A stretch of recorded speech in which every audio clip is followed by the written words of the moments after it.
황금 선박에 오르신 분들 만나보겠습니다. 어서 오십시오. 네네. 안녕하세요. 예, 반갑습니다. 안녕하세요. 아유 날씨 추우신데 어떻게 다들 건강은 괜찮으신지 모르겠습니다. 예. 예. 저는 보라를 있기 때문에 네. 아 따뜻하죠. 거기가 따뜻합니다. 예. 보라니 아주 따뜻하시군요. 아 근데 오늘 새벽에 정말 눈 많이 옵디다. 아침에 많이 왔어요. 예, 예. 어젯밤에 지하 주차장에 차를 세울까 지상에 세울까를 잠깐 갈등하다가 예.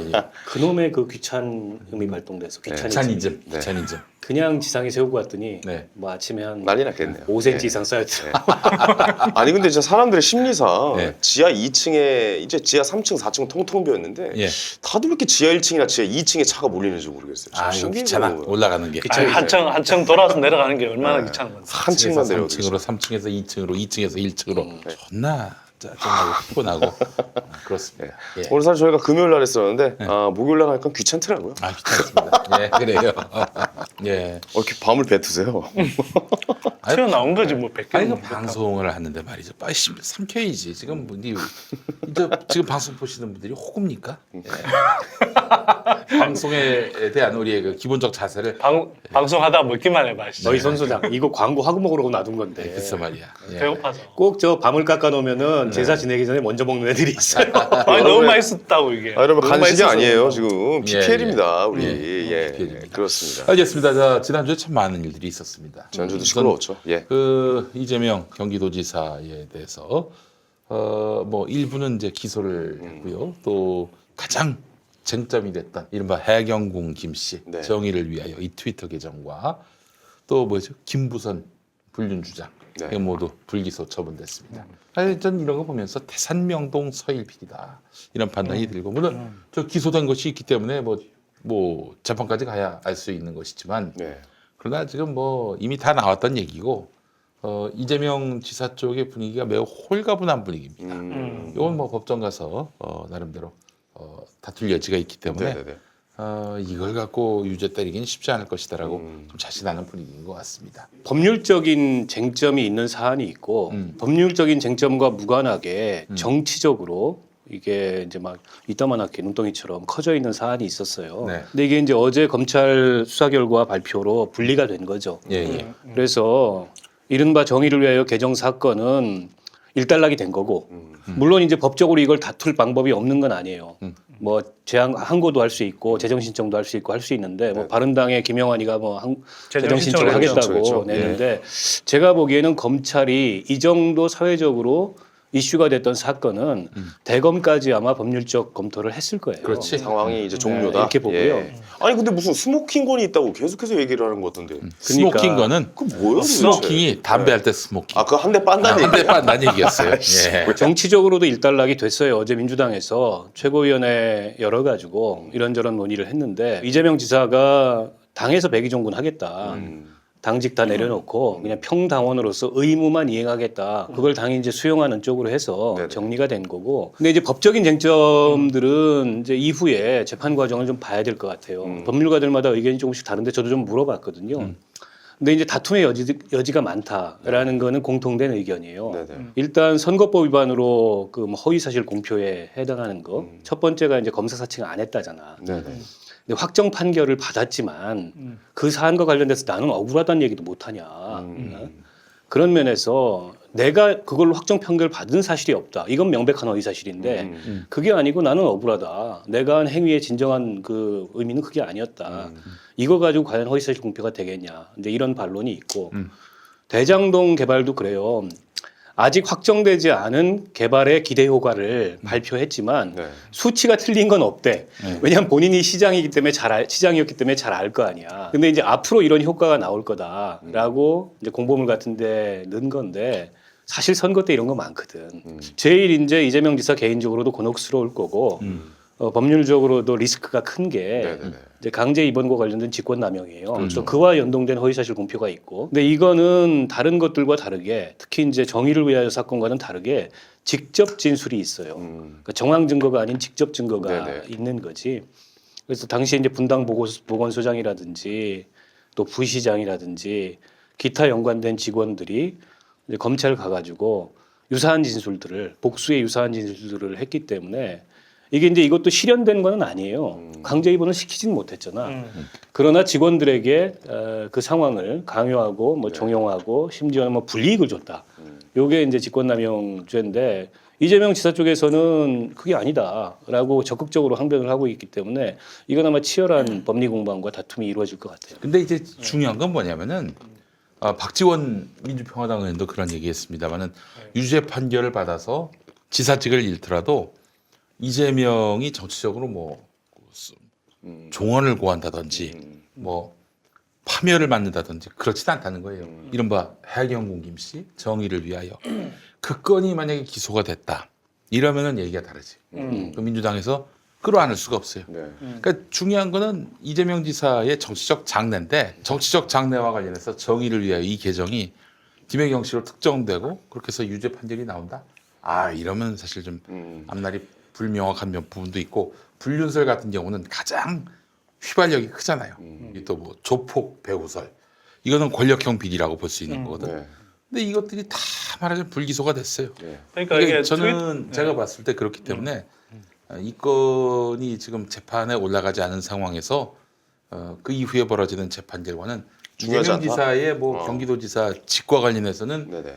뭐 이런저런 얘기가 나올 수 있겠지만은 그의 정치적 장래와는 무관한 상관이 사안이기 없다? 때문에 정치적 장래에 무관한 건 아니지만 왜냐하면 이제 선거법 위반으로 해주세요. 좀. 100만 원이 넘으면 피선거권이 한동안 묶이거든. 그래서 무관한 건 아니지만 예를 들어서 5년 동안 그렇게 해서 만약에 정치를 못하게 된다 이럴 경우에 발생할 수 있는 정치적 파장 예를 들면 이 사람이 지금 뭐 정치 보복에 뭐 희생양이 됐다 이재명 지사가 이런 식의 논리라도 만들어지게 된다면은 이게 골치 아파지는 거예요. 과거에 뭐 선거법 위반으로 한동안 그 직을 잃고 피선거권 제한됐고 그랬다가 다시 부활한 정치인들의 사례는 많아요. 그렇죠. 지금 현직 국회의원들 중에도 네네. 많고 그리고 이것도 아직 이제 법률적으로 다퉈봐야 되는 거고. 그렇죠. 그래서 이재명 지사 입장에서는 뭐 절망적이거나 최악의 상황은 피한 거고 만약에 검찰이 예.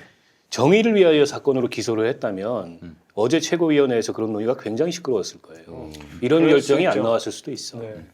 근데 거꾸로 이제 보자면 사실 트위터에서 제일 시끄러웠던 건 이제 정의를 위하여 그 개정이었고 또 전해철 의원이 그 이제 경기도지사 당내 경선하면서 이제 정의를 위하여 트위터 계정 문제 삼았잖아요. 이제 전해철 의원을 돕는 또는 뭐 SNS에서 이제 지지하는 그런 쪽 사람들이 대거 가담해서 이 문제를 이제 공론화 시킨 거잖아요, 사실. 거기서 계속 파생돼 왔어요. 그러면서 이제 뭐 김부선 건은 그 김영한 바미당 의원이 이제 문제 제기하고 있고 의원 아니에요 지금. 예. 전 의원이. 네, 전 의원이 그렇게 해서 이제 계속 이제 눈덩이처럼 커져 왔는데 사실 그렇게 가장 이슈가 됐고 대중적인 어떤 주목을 받았던 사건은 정작 하여튼 기소가 안 됐어요. 맞아요. 네. 일단 법적으로 좀 더 명확한 판단이 나올 때까지 기다려보자 이런 이야기를 했었잖아요. 그래서 나왔는데 진짜 뭐 아까 이야기했지만 태산 명동 서일필이야. 네. 그래서 이게 그동안 정말 문제를 제기했던 사람들은 이걸 가지고 도대체 뭔 짓을 한 것이냐. 그 정치죠. 거꾸로 생각해 보면 어쨌거나 이게 기소가 안 됐다 하더라도 그 과정에서 이재명 지사에 대한 흠집내기는 사실 굉장히 광범위하게 진행이 된 거라고 봐야 되거든요. 아니 근데 이 정도면은 정면 돌파한 거 아닙니까? 거의? 그래서 이제 조선일보 같은 데서는 그렇죠. 이재명 지사가 문재인 대통령을 협박해가지고 네. 그런 기사가 이거 났어요. 돌파한 것이다. 그리고 정두원 전 의원도 그런 말했어요. 이재명 이렇게 천하의 싸움꾼인 줄을 몰랐다. 그런 얘기도 싸움닭이다. 하고 말이죠. 예. 아니 만약에 진짜 그 이제 친형에 관련된 것도 문제가 나오면은 이거는 어마어마하게 이제 더 기세를 몰아가는 이제 뭐 상황일 말하자면 수도 있잖아요. 진짜 예. 그 바닥을 치고 그러니까요. 점프할 일만 남았는데 근데 사실은 지금 참 안타까운 건 뭐냐면 이재명 지사의 정치적 장래와 무관하게 네. 어떤 분이 이제 방송사 기자한테 들었는데 집권 초에는 문파들이 무서웠대요. 문파들이 매우 무서웠는데 그래서 눈치를 봤다는 거야. 행여라도 대통령에게 누가 되는 그런 보도를 하면은 노무현 대통령이 얼마나 언론한테 시달렸습니까? 네네. 그래서 문 대통령은 그렇게 만들 수 없다 해서 문파들이 아주 그야말로 대동단결해가지고 삐딱하게 쓰는 기자들 막 기레기라고 몰아세우고 그랬을 땐 진짜 긴장을 했는데 네네. 이거 뭐 이재명 놓고 치고받고 싸우는 거 보면서 좋았다고 좋았다. 좋았다고 뭐 옳고 그름을 다 떠나서 이재명 지사 갖고 이에 그 지지자들이 갈라지는 모습을 보여준 것이 정말 뭐 단순히 대통령을 사랑하는 마음에서 이재명을 축출시켜야 우리 대통령이 날개를 단다라고 생각하는 마음에서 그랬다면은 참 아둔한 행동을 한 것이고 오판이죠. 만약에 민주당을 갈라치게 해가지고 아주 가로로 만들 그런 의도였다면 최고의 전략이었다. 이 전략은 어떻게 보면 자한당 쪽에서 짰어야 되는 거 아닙니까? 그래서 이렇게 실제로 만들려면, 네. 김어준 총수 같은 경우에는 예. 요 저 작세가 붙었다, 작전 세력이 붙었다. 아 그래요. 이렇게 또 보고 있고요. 네. 예. 뭐 일부는 사실 그렇게 결합돼 있을 수도 있어요. 제가 보기에도. 지난 대선에서 그 당내 경선을 했던 뭐 안희정 지사 날라갔죠 사실상. 그 이재명 지사도 이번에 하여튼 뭐 이른바 그 극문 세력들에 의해서 굉장히 큰 타격을 가루가 됐어 가루. 네. 거의 뭐 너덜너덜해졌잖아요. 대한민국의 어떤 정치인이 이렇게 대중적으로 혹독한 검증을 받은 역사가 있나 모르겠어요. 난 그래서 이걸 혐오라고 본 것이고 네. 이런 혐오는 누가 당하더라도 있을 수는 없는 일이다라고 네. 이제 생각을 했던 거예요. 그 직무 행위와는 아무 상관이 없는 그런 문제까지 아주 자잘한 그런 시비거리 뭐 비난할 거리가 있으면 달라붙는. 그 나는 그런 생각이 들더라고요. 이른바 그 문재인 대통령의 극렬 지지자라는 분들이 지금 이제 이재명 지사 이 이슈를 대하고 이걸 문제로 만들어 오는 과정을 보니까 문재인 대통령도 민주당도 이미 상관이 없어요. 그분들한테는. 자기들 스스로 세력화한 거야 일정하게. 그리고 자기들 스스로의 기준과 잣대를 가지고 누구든지 거기에 뉘어봐 가지고 다리가 짧으면은 다리 느리고 다리가 길면 다리 자르고 근데 이런 놀이를 하고 있는 거예요. 민주당이 정말 여당으로서 국정 운영을 잘해서 재집권을 바라는 그런 마음에서 이제 그런 흐름에 동참하는 분들도 있겠지만 그 핵심에 있는 분들 도저히 좀 상식적이지 않고 어떻게 보면 자신들이 틀렸다는 게 증명이 돼도 이제 그 어떤 인정도 내지는 반성도 하지 않는 이런 분들 같은 경우에 상관이 없어요. 민주당도 상관이 없고 문 대통령도 상관이 없어요. 만약에 문재인 대통령이 자제하십시오. 이런 건 안 됩니다라고 했으면 아마 문 대통령도 막 비난할 거예요. 다리 들려? 대통령 찜 묻었다고 자르고. 그러면서. 설마 그럴까요? 진짜 그럴까요? 아니 그러고도 나만 내가 아, 봤을 그래요? 때. 특정 정치인을 좋아하고 또 특정 정치인에 대해서 싫어할 수 있어요. 그럼 민주사회에서 얼마든지 가능한 일인 거지. 또 그게 정치의 일정한 활력이고 동력이 돼요. 특히 정치인에 대한 어떤 굳건한 팔로워십이라는 게.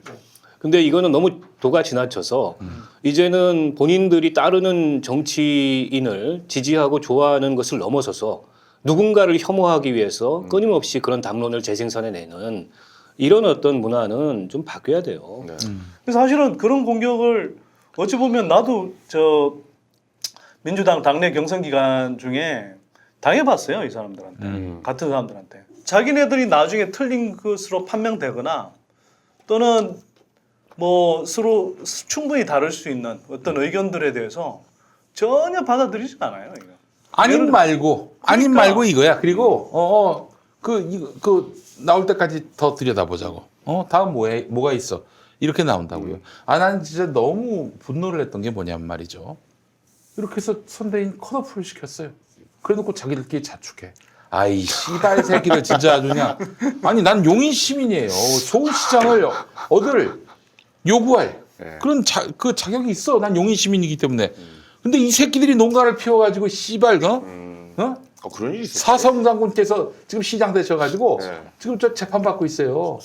삼성인가요? 아니 사성장 사성인가? 아니 뭐- 씨발 아니 지들이 뭔데 자기네 저기 뭐야 시장이나 구청장이나 관심같이 정치인에 대해서 물론 무한 검증은 가능하다고 보는데 해야죠 검증은. 예. 사람을 기본적으로 소비 대상으로 여기는 새끼들 네. 조리돌림하고. 그 장난 감으로 여기고 그렇죠. 있는 소재로. 이런 새끼들은 네. 정치를 얘기하면 안 된다고 생각을 해요. 그러니까 그게 문제예요. 자, 그래서 영민이 그러면 그 본인 말 끝나면 왜 자꾸 밤 드세요? 그 말씀하시는 야. 소리 나잖아. 내가 얘기를 했잖아. 네. 당이 빠졌어. 당을 보충해야지.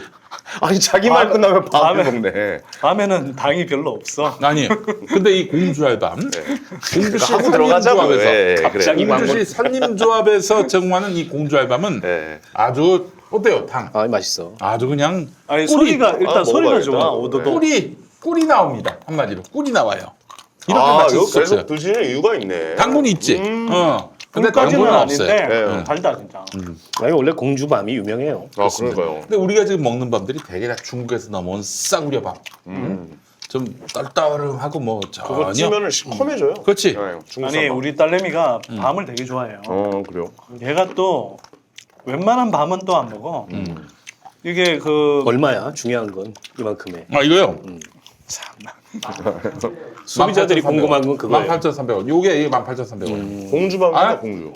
이거하고 보통에. 또 한 통 해서 18,300원. 그렇지 아, 한 보통에. 통에 8,300원이 곱하기 비싸. 2가 18,300원. 예. 그래서 분당에서 이 공주 알밤만 씨. 딱 해서 구워서 파는 분이 계세요. 곰밥으로. 근데 실제로 먹으면 되게 맛있어. 군밤이. 공주 알밤이니까. 이건 그래서- 진짜 맛있다. 예. 딸내미가 하여튼 그 군밤밖에 안 찾아요. 네. 진짜 맛있어. 아 이거 구워 먹어도 맛있고 쪄 먹어도 맛있고. 그렇습니다. 공주 알밤이라서 그래요. 공주 네. 알밤.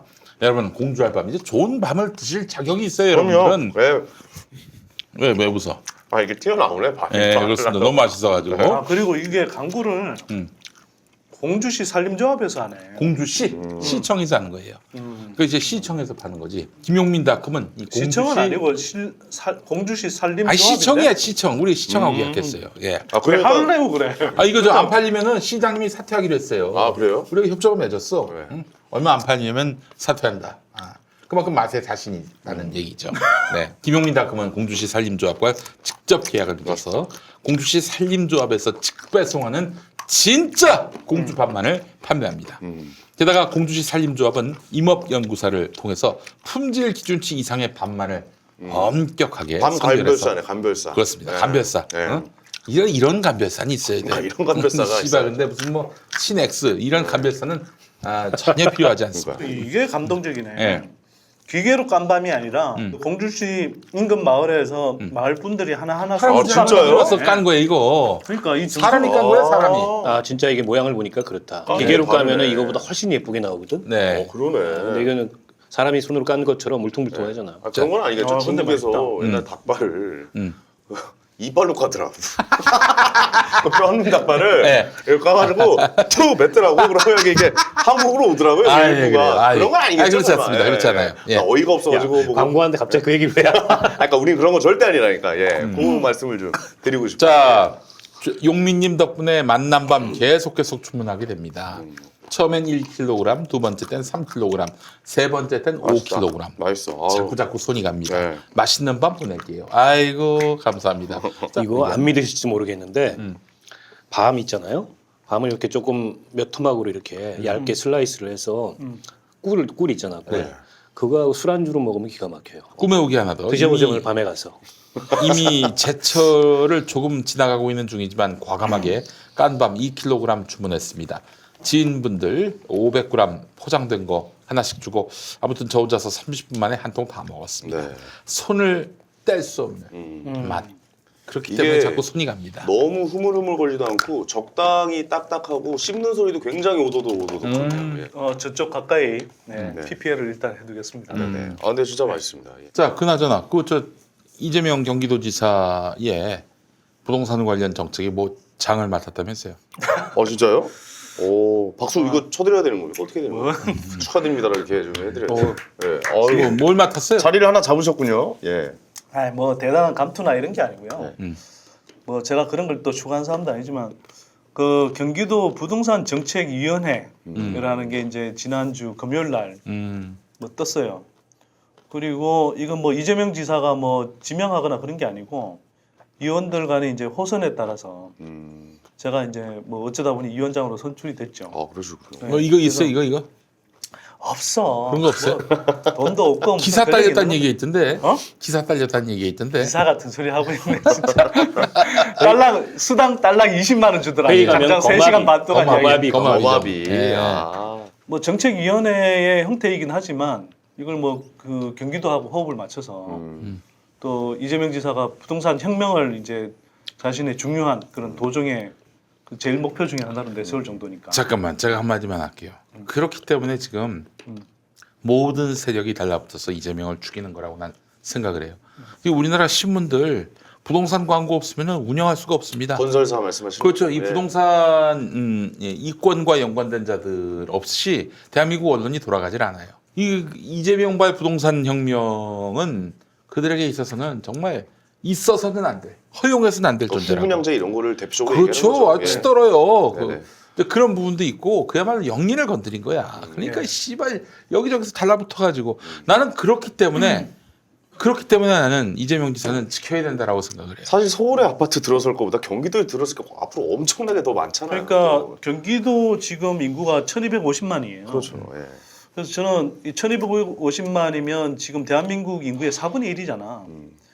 그러면 뭐 물론 이제 법령상의 여러 가지 이제 제약도 좀 있고 또 뭐 중앙 정부처럼 그렇게 뭐 예산이 많은 건 아니지만 그래도 경기도라는 수도권의 예, 핵심이죠. 예. 핵심 그 지역에서 바람직한 어떤 부동산 정책의 모델들을 이렇게 개발할 수 있으면 네네. 이게 다른 지자체에도 좋은 본보기가 될 수 있고 형님 한마디만 더 얘기할게. 정부에도 신선한 자극이 될 수 있을 것 같아요. 한마디만 더 할게. 네네. 이재명 지사보다 더 혁명적인 부동산 정책을 갖고 있고 근데 그 사람이 이재명을 죽이자라고 한다면 난 그 사람 지지할 마음이 있어요. 오. 근데 근데 제가 그럴 사람이 과연 있을까? 없어요. 이제 이쪽 관련한 그 정치인들을 많이 만나봤잖아요. 네네. 근데 이 지사만큼 부동산 문제에 관해서 굉장히 강한 문제의식을 갖고 있고 또 나름대로 자기가 그 문제의식을 갖기 위해서는 그만큼 어느 정도 알아야 되거든. 상당한 이해를 갖고 있어요. 이런 사람은 난 못 봤어 사실은. 그래서 이번에 뭐 이 의원으로 이청하겠다 할 때도 뭐 제가 흔쾌히 뭐 하겠다고 했고 또 위원장으로 이렇게 선출이 됐을 때도 뭐 흔쾌한 마음으로 진짜 받기로 한 게 사실 그런 의도인데 어쨌거나 이렇게 이제 부동산 혁명을 그분 표현이 그래요.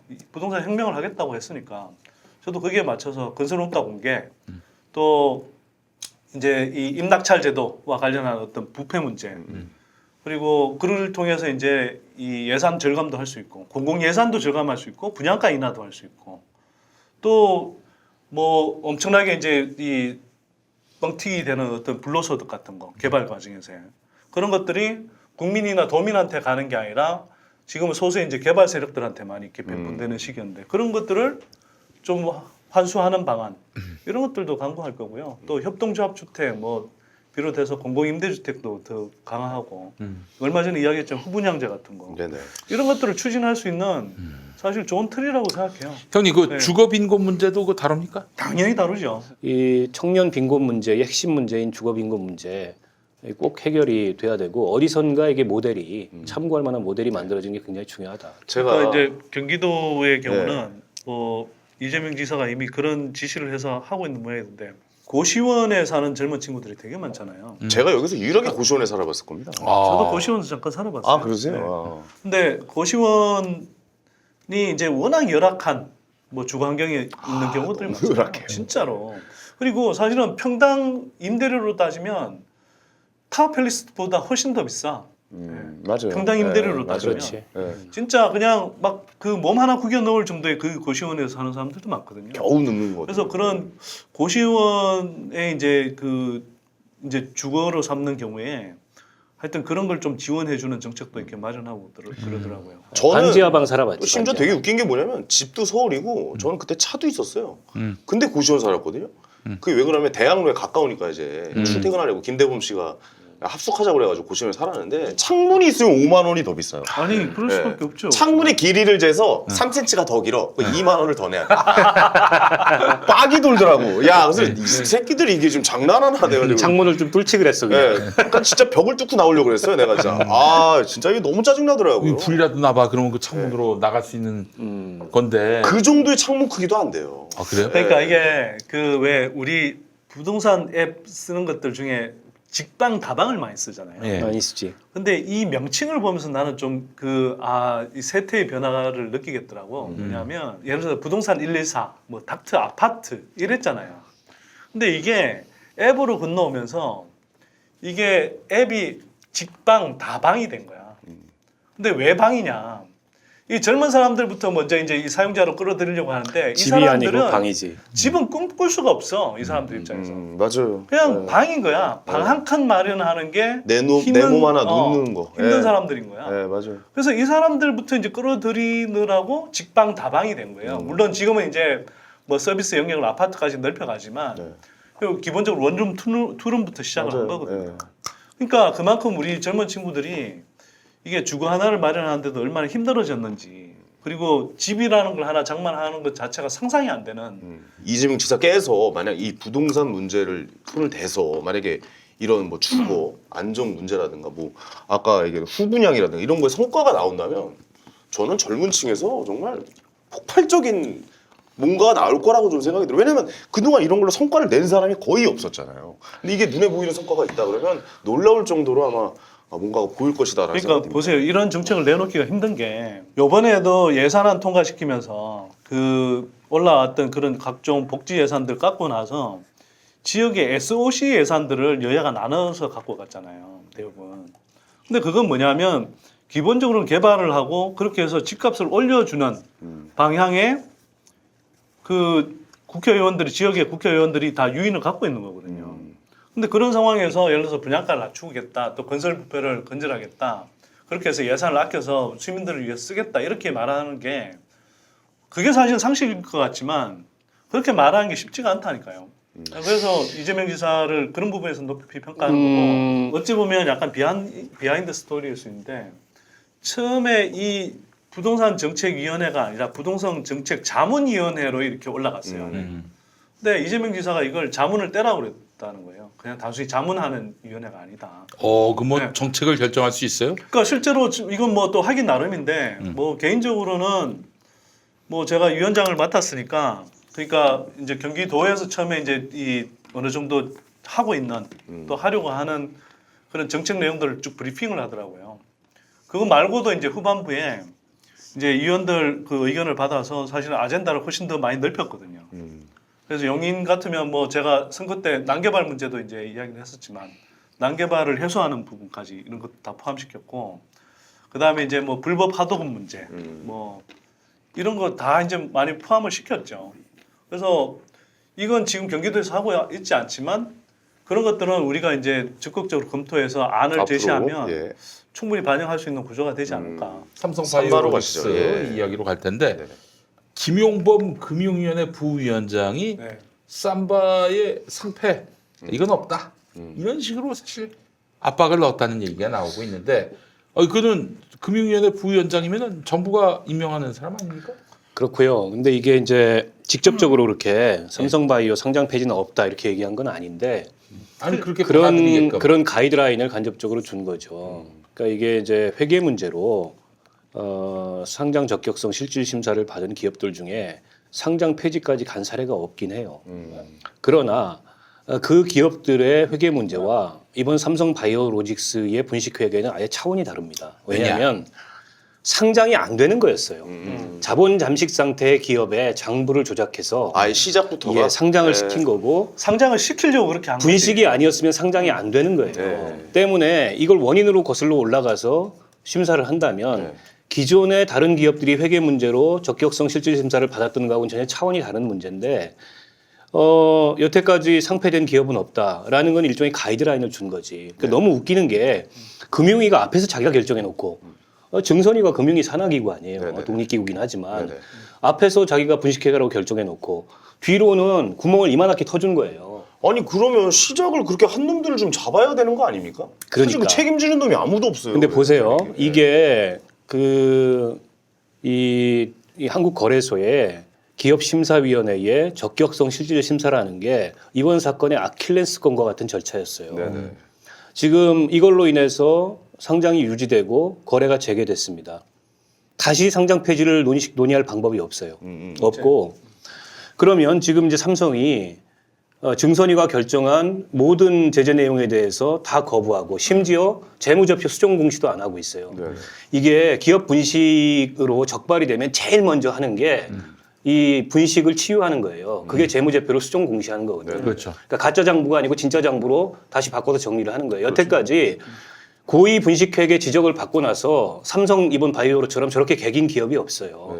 즉시 다 수정 공시했거든. 반성을 안 했어. 반성. 저건 뭐냐면 손에 피를 묻히고 나서 야, 이건 참. 피도 안 닦았는데 여전히 손에서 피 뚝뚝 흘리고 있는데 너 별로 죄 안 크니까 뭐 집행유예 내지는 기소유예 줄게 이렇게 한 거예요 지금. 아니 손에 피라도 씻고 나서 그 다음에 얼마나 이게 개선의 정이 있는지를 봐야 되는데 아직 손에서 피를 뚝뚝 흘리고 있고 나 손 안 씻을 거라고 얘기하는데 거기다가 면죄부를 나 잘못 안 했어 이러면서. 준 거예요. 근데 이걸 법적 소송으로 이제 끌고 나갈 거예요. 저게 5년이 걸릴지 10년이 걸릴지 모릅니다. 여태까지 삼성이 정부를 상대로 했던 네. 혹은 뭐 주주들을 상대로 했던 소송의 전례를 보면 자 그러면 5년 내지 10년 뒤에 삼성이 다 졌다고 우리가 가정해 보자고. 고의 분식이 법적으로 인정됐다. 그때가 삼성한테 무슨 불이익이 있습니까? 없어요. 이재용도 고발 안 됐어. 지금 바이오로직스 대표이사밖에 고발 안 됐어요. 과징금 80억은 돈도 아니야 삼성한테.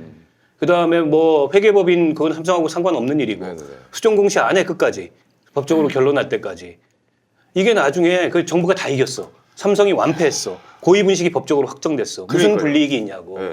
그런 점에서 이번 기업심사위원회의 적격성 실질 심사가 아킬레스건 같은 절차였는데 내가 가장 분노하는 거는 이게 일종의 유예 기간도 안 줬다는 거예요. 유예기간. 대우조선해양 같은 경우에는 1년 3개월의 유예 기간을 뒀어요. 1년 3개월 동안 거래가 정지됐어요. 그러니까 기업 개선 기간이라고 그러는데 근데 이번에는 아니야. 거래도 한 2달 뭐. 이게 기업심사위원회 네. 첫 회의였어요. 네. 엊그저께 회의가. 네네. 첫 회의에서 바로 상장 유지 결정하고 바로 거래 재개시킨 거야. 이거는 삼성이 아니고서는 있어 본 적도 없고 삼성이 아니고서는 앞으로 있을 수도 없는 그야말로 전무후무한 삼성 봐주기의 아주 전형적인 사례예요. 그런 면에서 이 정부가 얘기하는 공정경제라는 게 도대체 뭐냐. 정말 묻고 싶어요. 아니 그 너무 겁이 많아. 그러니까 사실 이재명 지사 얘기를 또 해서 죄송하지만은 아니 이게 이재명 지사를 막 그 드높이기 위한 목적이 아니라 이 사람은 싸우잖아. 싸움을 알아요. 근데 우리 정부 관계자분들이 너무 안 싸워요. 게다가 기업심사위원이 7명이라며. 네. 뭐 각 부분 회계, 법률, 뭐 금융 전문가들로 7명이 누군지 이름도 안 밝혀. 비공개야. 근데 회의록도 안 나와. 애가 학교를 입학을 해서 잘못 좀 부정 입학으로 들어왔는데 그 부정 입학 시킨 놈들은 왜 처벌을 안 받는 거예요 지금? 그 사람들 이렇게 왜 얘기하는 찾아내요, 거지. 지금? 예? 당신이 내신 성적을 조작해가지고 네. 수시 합격했어. 네. 근데 당신이 학교 열심히 다니겠다 그래 앞으로. 네. 그리고 당신 부모님이 당신 합격 취소시키면 너무 슬플 거래. 그러니까. 그래서 당신 그냥 합격을 해주자는 거야. 난 이 부정 똑같은 입학이래. 얘기거든 지금. 그러니까 난 부정 입학으로 이게 들어갔는데. 뭐 네. 사실 이제 법원에서의 봐주기 판결이 늘 그런 식이죠 대기업에 대해서. 그러니까 보통 범죄가 저질러진 상태에서의 그때 잘못했느냐 안 했느냐를 따져야 되는 건데 앞으로 잘할게 이러면 뭐 재벌 대기업들한테는 막 선처를 해준 판결들이 너무 많았잖아요. 근데 문제는 뭐냐면 이번 경우에는 삼성이 잘할게도 안 한 거야 그러니까. 내가 근데 누군 거기에 줄 알아? 뭐 이런 거죠 한마디로. 그러니까 그런 데 대해서 지금 나 저기 해야겠네. 나도 지금 개콘 가가지고 앞으로 잘할게요. 그럼 받아줄라나? 궁금하네. 너는 계속 시베리아 벌판에 있어. 오지 마 이 새끼야 이럴 것 같아. 네가 삼성이니? 기본적으로 한국 거래소는 그 공적 기관은 아니에요.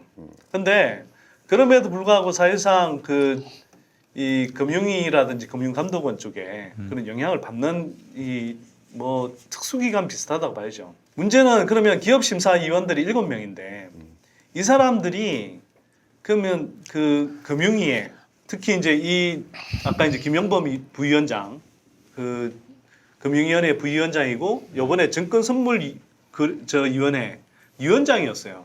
그 제재를 결정한. 김용호 그러니까- 제 동생하고 이름이 같습니다. 예. 엠넷에 계신 분. 김영범은 굉장히 흔해. 예. 근데 그 양반이 나가서 아니 그 뭐 국회에 답변을 할 때 이런단 말이에요. 지금까지 한 번도 이렇게 뭐 분식회계 문제로 상장 폐지된 전례가 없다. 네. 또 그리고 2017 이게 민주당 의원이 이렇게 물었단 말이에요. 그 자본 잠식 상태가 되는 것 아니냐 이렇게 이야기했더니 2017년 기준으로 자본 잠식 상태가 아니었으니까 문제가 없다. 이렇게 발언하는 내용이 그 기업심사위원회에 있는 사람들한테 어떤 영향을 미쳤겠냐는 거예요. 이건 사실상 저는 가이드라인이라고 봐요. 당연히 가이드라인. 거기다가 삼성이 가만히 있었을까? 이건 국민들은 그 기업심사위원이 누군지 모르겠지만 삼성은 그 한 사람 한 사람 빠짐없이 다 알았을 거예요. 자, 조중동은 앞으로 삼성 광고가 쏟아질 겁니다. 제가 볼 때. 이거는 사실은 삼성물산 합병 사건이 있은 다음에 조중동이나 경제지에 삼성 광고가 쏟아졌던 거하고 똑같아요. 네. 또 쏟아질 겁니다. 근데 지금 한겨레, 경향, 뭐 오마이 이런 데는 삼성 광고 다 빠졌거든요. 그러니까 이게 뜻하는 게 뭐냐 하는 거죠. 네. 결국은 지네들 입맛에 맞는 놈들 다 이렇게 당근 줘가면서 네. 그거 삼는 거예요, 그게. 근데 형님, 그 요즘 경향신문이 썸바 그 상장 유지 이와 관련해서 논평을 안 내요.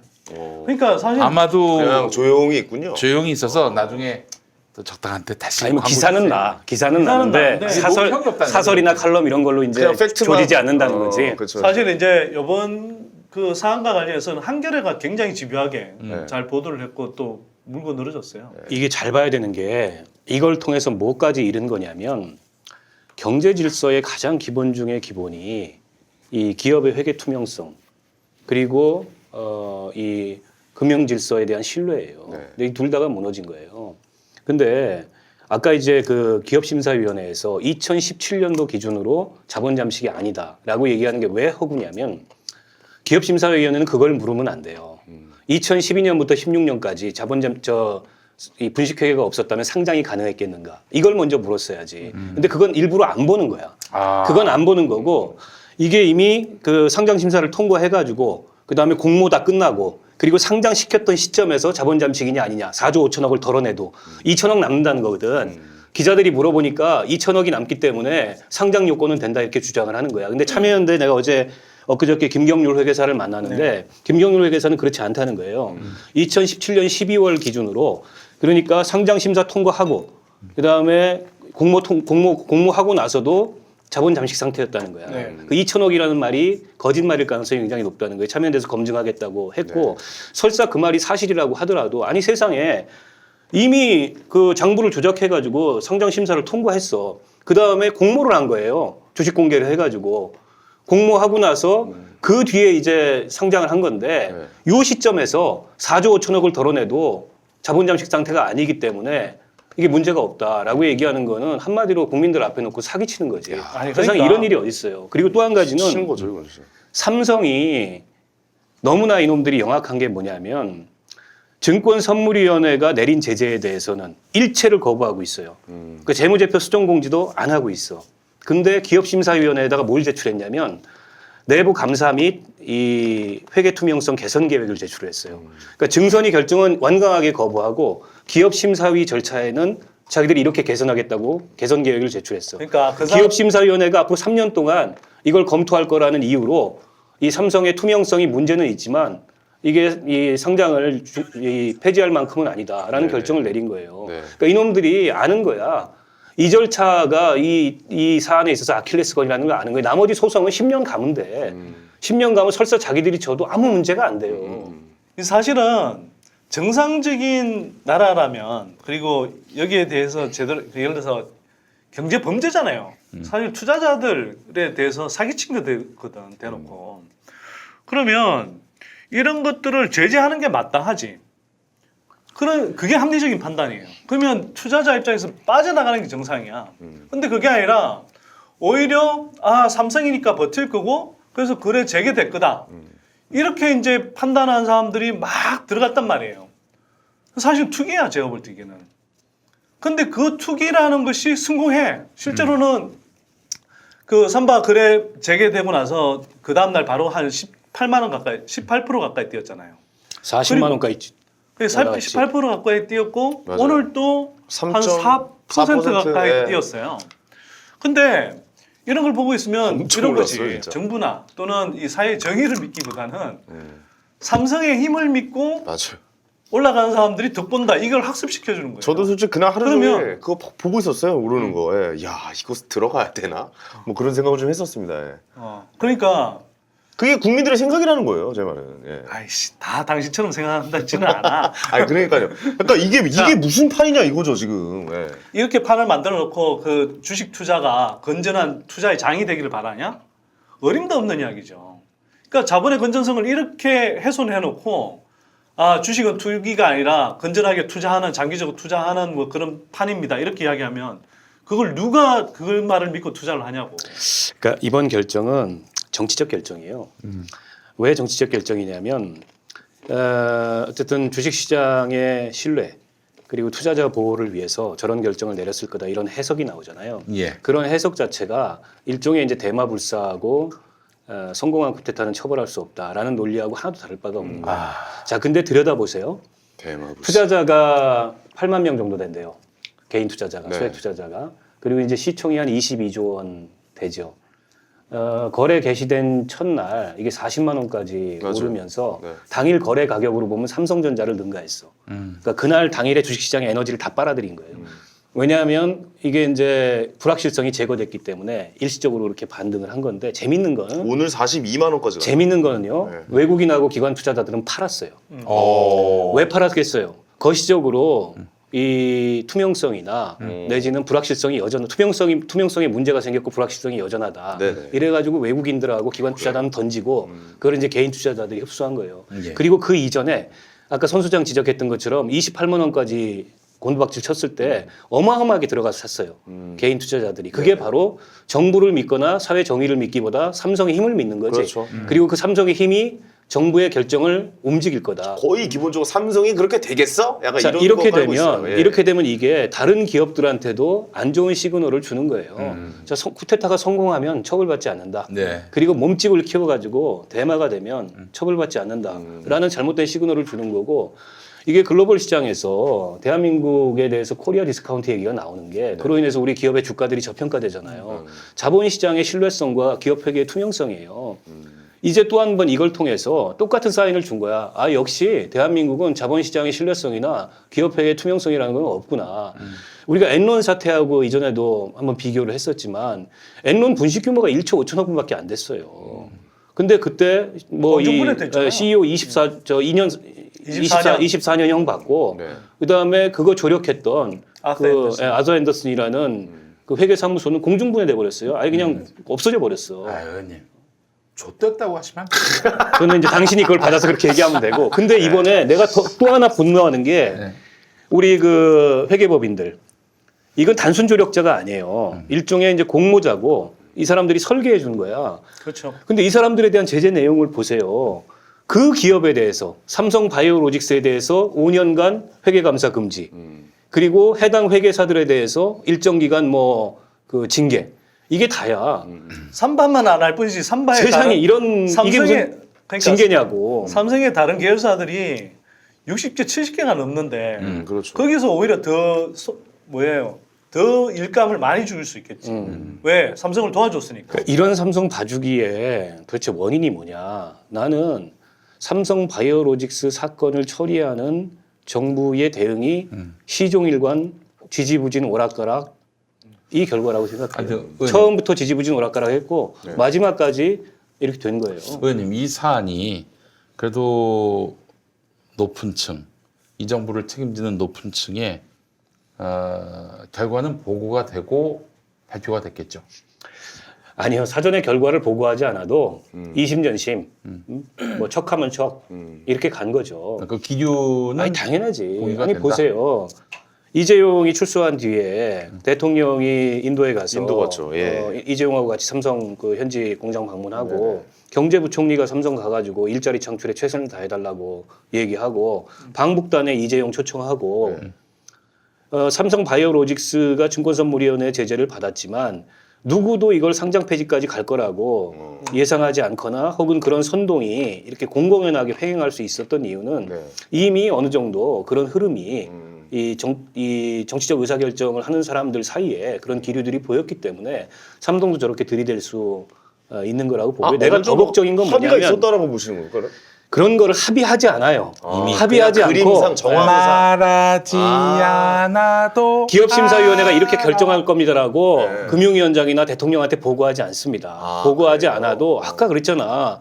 이미 금융위 부위원장이 그 제재를 책임졌던 증권선물위원회 위원장이었던 사람이 상장 폐지의 전례는 없다고 동네방네 떠든 것 자체가 가이드라인을 쳐준 거라니까. 그러니까 제가 이제 여쭤본 게 대통령께 만약에 보고가 되고 내락이 있어서 그렇게 해서 내려온 건지 아니면 자기들이 아니, 그런 결정한 식으로 건지. 그런 식으로 아니, 하지 아니 그렇게 되면은 그런 그러면은 메커니즘이 아니에요.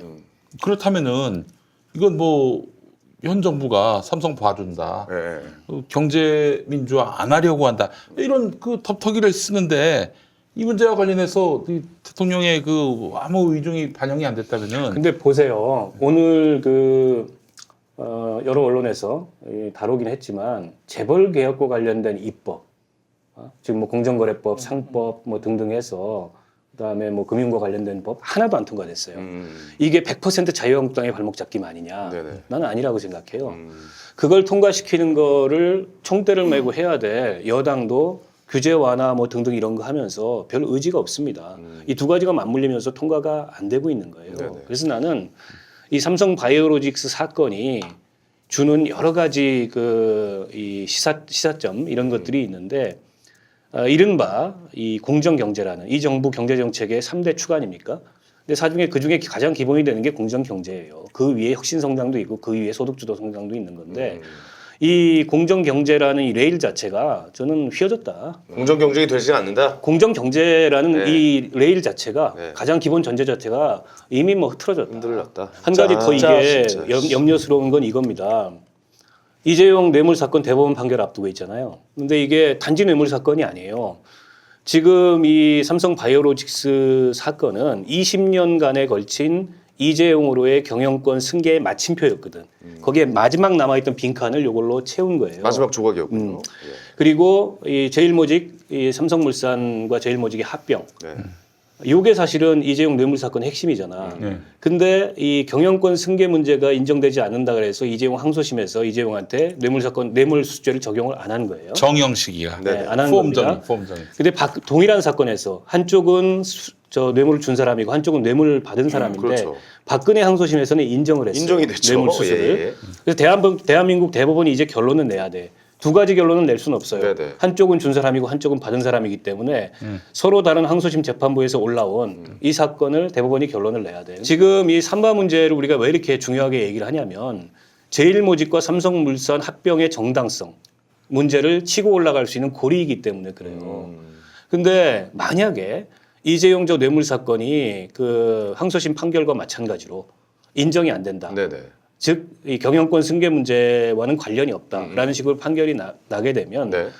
제일모직과 삼성물산의 합병의 정당성을 거꾸로 치고 올라갈 고리가 없어져 버려요. 지금 그 합병 무효 소송이 하나 제기돼 있거든요. 네. 그 제약회사 사장님이 그걸 합병 무효 소송을 제기를 해놨고, 그러니까 이게 형사재판에서 이재용의 유죄가 확정되면 이게 그 합병 무효 소송의 굉장히 중요한 증거가 돼요. 그렇지. 그래서 이렇게 법률적으로는 거꾸로 치고 올라가야 되는데 그 고리가 끊겨버린다는 거예요. 네네. 근데 지금의 이 기류로 가면 대법원에서 이재용 뇌물죄 인정된다고 보기가 굉장히 어려워요. 왜냐하면 우리 대법원이 법과 원칙에 따라서만 판결하는 것 같지만 그렇지 않습니다. 정치적 판결을 하죠. 정치적 판결을 해요. 이런 사건에 있어서는. 가뜩이나 뭐 경제가 어렵고 등등 해가지고 과거에 재벌 총수들 면죄부 주고 사면해 준 게 우리 법원이었어요. 네네. 이 분위기로 가면은 제가 보기에는 대법원에서 이재용 사건 이거 유죄 안 나옵니다. 그 점이 두려운 거예요. 아니 뭐 야, 이게 또 그렇게 파장으로 올 수 있겠군요. 충분히 진짜. 우려하는 마음은 알겠는데 우리가 뭐 일단 그렇게 예단할 건 아니라고 아직 저는 생각이 되고요. 근데 그 다음에 그 뭐 대통령이나 청와대에서 이 사건을 일사불란하게 지휘하고 있거나 뭐 그러지는 않습니다. 전혀 안 그렇지. 네, 그렇지는 않아요. 근데 거꾸로 보자면 이 문제를 그렇게 철저하게 이렇게 지금 관철시키지 않는 게 오히려 문제라고 저는 보는 거예요. 어찌 보면 놔두고 있는 거지.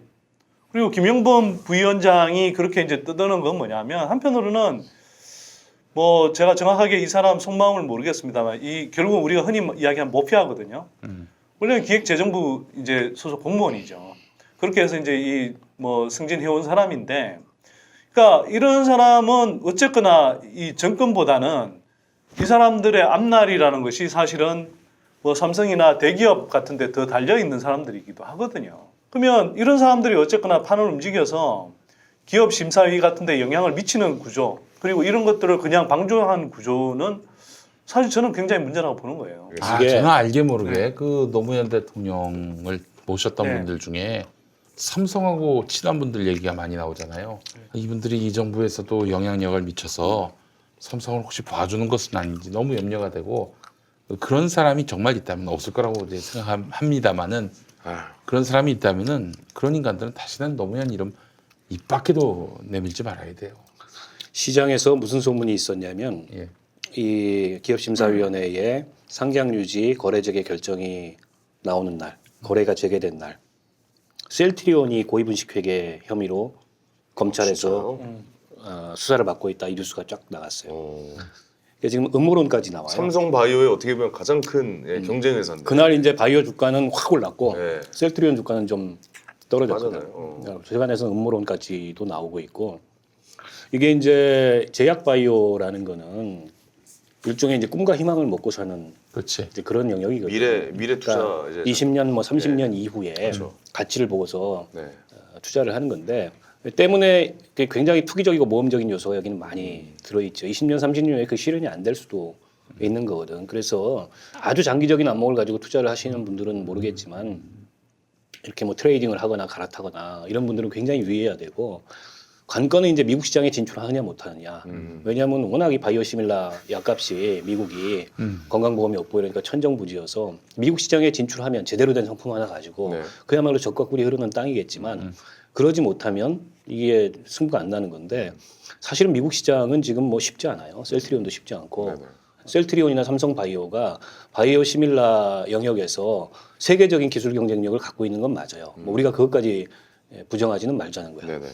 다만 그렇다는 이유로 명백하게 이 장부를 조작해 가지고 상장할 수 없는 기업을 상장시킨 이런 류의 범죄까지 봐주고 넘어간다면 대한민국은 아예 자본시장에 기본적인 건전성이 없는 시장, 기업의 회계 투명성 같은 거는 뭐 기업의 덩치만 키우면 아무 문제가 되지 않는 그런 나라.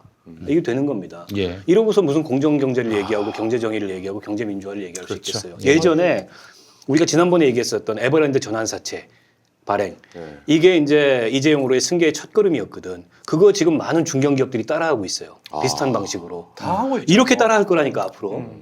하여간 여러분 오늘 나오신 열받아 이 생각만 하면 진짜. 네 분, 뭐 저는 뭐 그렇다 치고 세 분, 삼성을 아주 연락에 비판한 분들인데, 전 아닙니다. 그래요. 나- 그러니까 나야, 당연히 정색하는 거 깜짝 봐라. 놀랐네. 나야 이 새끼야. 나 거기 광고 찍었어 옛날에. 미련할 거려. 더 이상 나 삼성 안 하. 카메라 블루 광고 찍었어 옛날에. 당신은 네. 우리랑 이런 대화 나눈 자리에 있었기 때문에 끝났어 이제. 네, 더 이상 기회는 안 나는 뭐 와. 진행했는데 뭐 그냥 나 진행했다고 근데 해줘 뭐 빨리.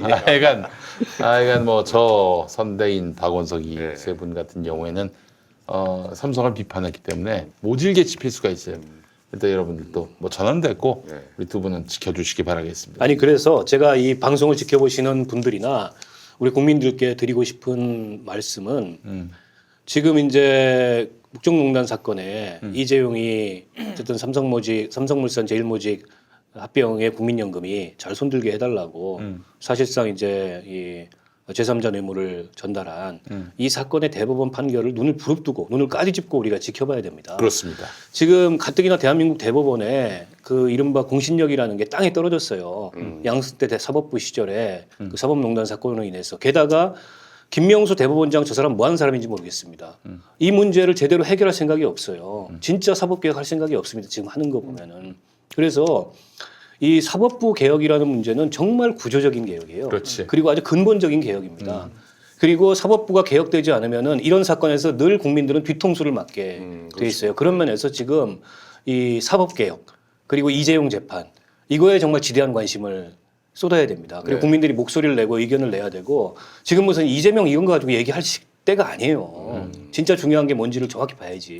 아니 그러니까 사실은 이재명 까는 그 노력으로 진짜 삼바 문제를 이렇게 제기했으면 저렇게 상장 폐지 쉽게 못해요.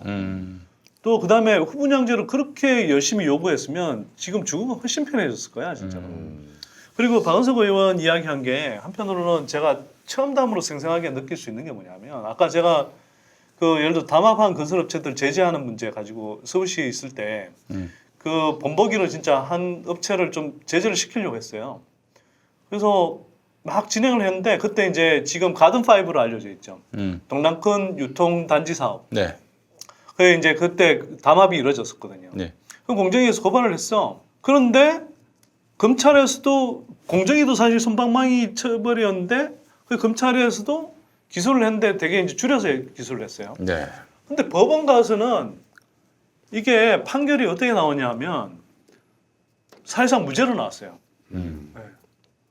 그러니까 그러니까 이게 이제 공정위 단계에서 우리가 어쨌거나 행정 제재는 할 수 있거든요. 예. 근데 그때 이제 내부의 그 공무원들, 서울시 내부의 이제 공무원들이 하는 이야기가 뭐냐면 법원에 가서 이렇게 판결이 뒤집어지면 우리가 이렇게 행정 제재한 게 오히려 역풍을 맞아서 저쪽에서 오히려 이제 이 행정 소송을 당한다는 거야. 근데 실제로 그렇게 결과가 나왔어요. 그러니까 이걸 뭐 하고 싶어도 그렇게 해서 담합한 그 건설업체들한테 뭐 제재를 하고 싶어도 제재할 수가 없고 한다 하더라도 그게 법원 가서 교육 무효화돼 버리면 사실 이게 거의 뭐 하나마나한 그런 조치가 돼 버리는 거예요. 그러니까 이게 우리가 지금 둘러싸여 있는 구조 자체가 네. 어떤 기업 범죄에 대해서 제대로 뭔가 이 처벌을 할 수 있는 구조가 아직 안 돼 있어요. 정권이 바뀌었죠. 정권이 바뀌었다고 해서 우리가 공정이라든지 검찰이라든지 뭐 더 나아가서 법원이라든지 이런 데서 이 단계별로 다 정상적으로 작동이 돼야 되거든요. 예, 예. 근데 여기 하나가 뭔가 삐끗하면 사실 이거 우리가 제대로 이렇게 뭐 적폐를 청산하고 뭔가 처벌을 하려고 해도 한계가 있어요. 어려워요. 이게. 아, 예. 갑자기 이렇게 한숨이 나오면서 마무리하게 되네요. 네. 답답합니다. 예, 예. 자, 그러나 희망을 갖고 네. 우리가 더 정의로운 세상. 승리하는 게 정의가 아니라 정의가 승리하는 네. 그런 세상을 함께 만들어갔으면 좋겠습니다. 진짜 제대로 된 상권 분립이 예. 빨리 좀 왔으면 좋겠습니다. 예, 그렇습니다. 예, 예. 자, 또 오늘 뭐 선거제도 이야기하자더니 못 하나? 시간이 많이 지나서 예, 예. 네. 다음에 이제 선대인 없을 때 하시죠. 네, 선대인 없을 때. 오늘은 박 의원이 훨씬 말을 많이 선대인이 했어요. 좀 걸림돌이 돼. 예, 예, 예. 알겠습니다. 자, 황금 선박 우리 다음 주 시간에 다시 뵙겠습니다. 우리 저 선대인 소장은 또 휴가를 가시고 다음 주에 잠깐 가족여행 다녀오시죠. 아니 선대인 소장님 작별 인사하세요 이제. 네. 뭘 작별 인사를 황금 해. 선박 이분들 진짜 내쫓으려고. 동안 사기. 예. 다음 주부터 선동열 씨가 나옵니다. 아나 선동열 감독한테 듣고 싶은 얘기 많아. 예, 예, 아, 예, 그러니까요. 예. 알겠습니다. 아, 예. 자, 오늘 마치겠습니다, 여러분. 감사합니다. 감사합니다. 고맙습니다.